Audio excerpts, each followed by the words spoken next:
There's a window in one of these old Kingfisher farmhouses I was in last week, and if you hold your hand up next to it on a hot afternoon, you can feel the heat pouring off the glass like it's a radiator. Single pane. Wavy old glass that's been in that frame close to 100 years. Pretty as anything.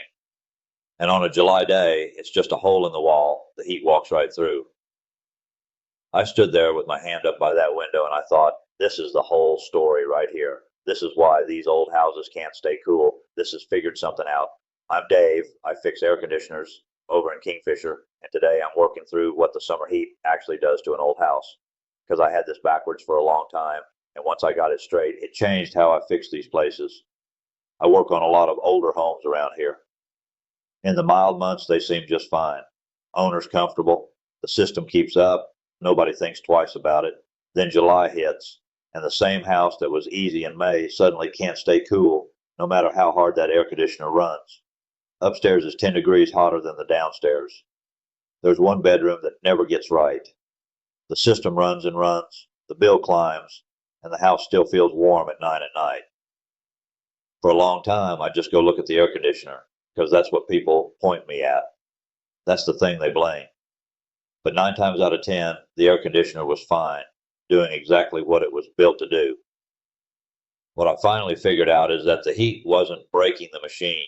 It was exposing the house. The leaks and the gaps and the thin little bit of insulation that didn't matter one bit in mild weather.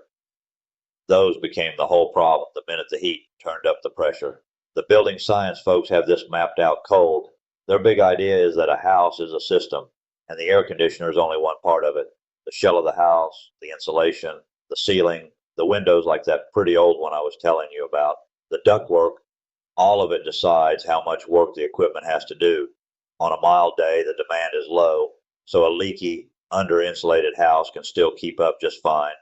On a peak day, the demand is enormous, and every weak spot in that shell turns into a place where the cool air you paid for leaks right back out. They've got a fancy name for the bigger idea. They call it stress testing, and they talk about hidden fragility. Plain talk, it means this. A thing can carry a weakness for years as long as you never push it hard. The weakness stays hidden under easy conditions. It only shows itself when the load gets high, because that's when the margin runs out. The summer heat is a stress test for a house. It doesn't add the problems. It reveals the ones that were sitting there quiet the whole time, hiding under the easy weather.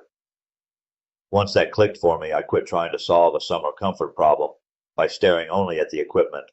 When an old house can't keep up in July, I look at the whole system now. Where's the air leaking?